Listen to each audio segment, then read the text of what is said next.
Microsoft power point को सीखने की आज की इस वीडियो में हम लोग स्टेटस बार के बारे में सीखेंगे। आज हम सीखेंगे कि स्टेटस बार किसे कहते हैं और माइक्रोसॉफ्ट पावर पॉइंट में स्टेटस बार का क्या यूज़ है। तो चलिए दोस्तों, अब सीखना शुरू करते हैं।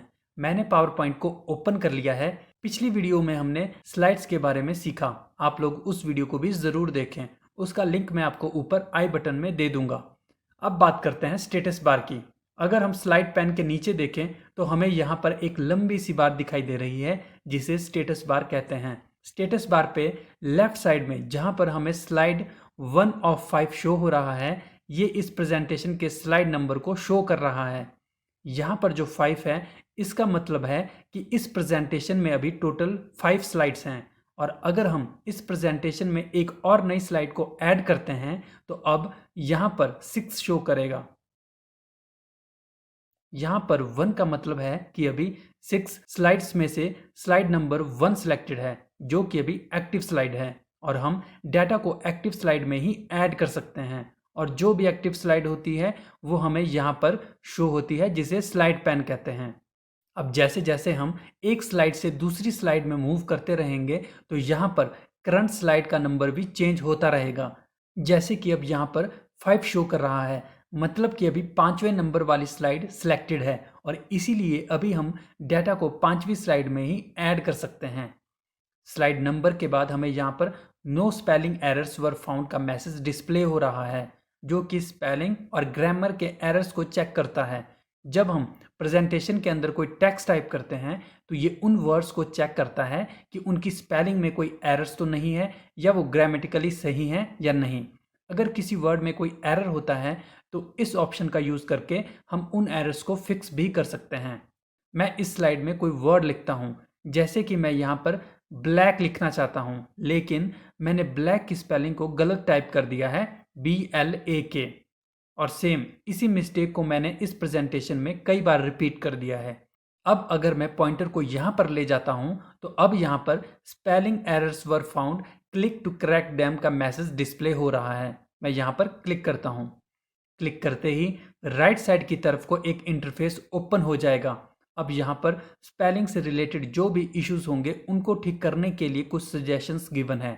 करेक्ट स्पेलिंग को चूज करने के बाद हम चेंज बटन पे क्लिक करके रॉन्ग स्पेलिंग को करेक्ट कर सकते हैं, लेकिन चेंज पे क्लिक करने पर ये सिर्फ उसी स्पेलिंग को चेंज करेगा जो हमने सिलेक्ट की होगी या जहां पर इंसर्शन पॉइंट होगा।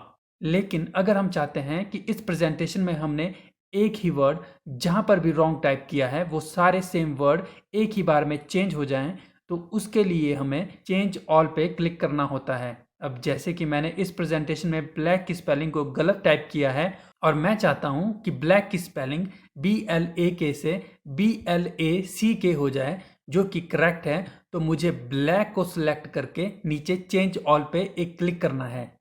क्लिक करते ही सभी रॉन्ग स्पेलिंग्स एक ही बार में चेंज हो जाएंगी।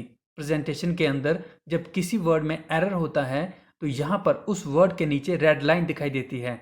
कई बार हो सकता है कि वो वर्ड सही हो लेकिन वो MS पावर पॉइंट की डिक्शनरी में ऐड ना हो, इसलिए यहाँ से हम इग्नोर पे क्लिक करके एरर को इग्नोर कर सकते हैं। स्पेलिंग एंड ग्रामर चेक के बाद लैंग्वेज का ऑप्शन है, जैसे कि अभी यहाँ पर English United states language selected है। अगर हम यहाँ पर एक क्लिक करते हैं तो स्क्रीन पर लैंग्वेज से रिलेटेड एक डायलॉग बॉक्स ओपन हो जाएगा। यहाँ पर बहुत सारी लैंग्वेजेस गिवन है, जिनमें से हम किसी भी लैंग्वेज को सिलेक्ट करके नीचे ओके पे क्लिक कर सकते हैं या फिर यहाँ पर डिफ़ॉल्ट बटन पे क्लिक करके सिलेक्टेड लैंग्वेज को डिफ़ॉल्ट सेट कर सकते हैं। फिलहाल मैं इस डायलॉग बॉक्स को क्लोज कर देता हूँ। बॉटम राइट साइड में पहले हमें नोट्स का बटन शो हो रहा है, जिसका यूज़ नोट्स को लिखने के लिए किया जाता है। इस पे क्लिक करके हम लोग स्लाइड पैन के नीचे अपनी हेल्प के लिए इस स्लाइड से रिलेटेड नोट्स को ऐड कर सकते हैं। नोट्स बटन के आगे कमेंट का बटन शो हो रहा है, जिसका यूज़ कमेंट्स को लिखने के लिए किया जाता है। इस पे क्लिक करके हम लोग स्लाइड पैन के राइट साइड में कमेंट्स को ऐड कर सकते हैं।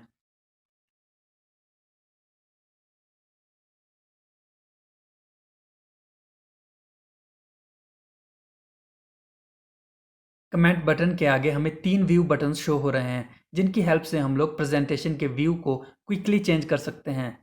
फर्स्ट है नॉर्मल व्यू, सेकंड है slide sorter view and third है रीडिंग व्यू। अब हम वापस नॉर्मल व्यू में आ जाते हैं। जब भी हम पावर पॉइंट को ओपन करते हैं तो by default power point presentation normal view में ही ओपन होती है और हम नॉर्मल व्यू में ही प्रेजेंटेशन को क्रिएट और एडिट करते हैं। नॉर्मल व्यू में लेफ्ट हैंड साइड पे हमें इस प्रेजेंटेशन की सभी slides as a thumbnails show होती हैं, जिसे स्लाइड नेविगेशन पैन कहते हैं। इसकी हेल्प से हम लोग स्लाइड्स को बड़ी आसानी से ऑर्गेनाइज कर सकते हैं। यहाँ से हम लोग इस प्रेजेंटेशन में स्लाइड्स को डुप्लीकेट कर सकते हैं, रीअरेंज कर सकते हैं और स्लाइड्स को डिलीट भी कर सकते हैं। स्लाइड नेविगेशन पैन में हम जिस भी स्लाइड को सिलेक्ट करते हैं वो स्लाइड हमें यहाँ पर शो होती है, जिसे स्लाइड पैन कहते हैं। स्लाइड पैन में ही हम लोग करंट स्लाइड को एडिट कर सकते हैं। नॉर्मल व्यू के बाद यहाँ पर स्लाइड सॉर्टर व्यू है। इस व्यू को सिलेक्ट करने पर यहाँ पर हमें इस प्रेजेंटेशन की सभी slides as a thumbnails show होती हैं, जिसकी हेल्प से हम लोग स्लाइड्स को बड़ी आसानी से ऑर्गेनाइज कर सकते हैं। यहाँ से हम लोग इस प्रेजेंटेशन में स्लाइड्स को डुप्लीकेट कर सकते हैं, रीअरेंज कर सकते हैं और स्लाइड्स को डिलीट भी कर सकते हैं। लेकिन यहाँ पर हम स्लाइड्स को एडिट नहीं कर सकते हैं। स्लाइड को एडिट करने के लिए हमें स्लाइड पे डबल क्लिक करना है। डबल क्लिक करते ही वो स्लाइड फिर से नॉर्मल व्यू में ओपन हो जाएगी, जहाँ पर हम सिलेक्टेड स्लाइड को एडिट कर सकते हैं। स्लाइड सॉर्टर व्यू के बाद है रीडिंग व्यू, जो कि स्लाइड शो को पावर पॉइंट विंडो में ही ओपन करता है, ना कि फुल स्क्रीन में। जिसका फ़ायदा ये है कि अगर हम सिंगल स्क्रीन पर काम कर रहे हैं और हमने रीडिंग व्यू में ही प्रेजेंटेशन को ओपन किया हुआ है, तो हम बाकी की ओपन एप्लीकेशंस को भी स्क्रीन पर नीचे टास्क बार पे देख सकते हैं, क्योंकि रीडिंग व्यू में slide show power point window में ही ओपन होती है, ना कि फुल स्क्रीन में। एक स्लाइड से दूसरी स्लाइड में जाने के लिए नीचे नेक्स्ट और प्रीवियस बटन भी शो हो रहे हैं। नेक्स्ट बटन पे क्लिक करके हम आगे की तरफ, मतलब कि फॉरवर्ड डायरेक्शन में एक स्लाइड से दूसरी स्लाइड में शिफ्ट कर सकते हैं और प्रीवियस बटन पे क्लिक करके हम पीछे की तरफ, मतलब कि बैकवर्ड डायरेक्शन में एक स्लाइड से दूसरी स्लाइड में शिफ्ट कर सकते हैं।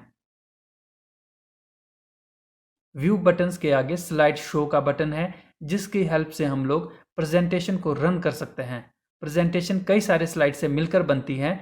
डाटा को ऐड करने के लिए जैसे MS एक्सेल में वर्कशीट्स होती हैं और MS वर्ड में पेजेस होते हैं, सेम इसी तरह से MS पावर पॉइंट में स्लाइड्स होती हैं।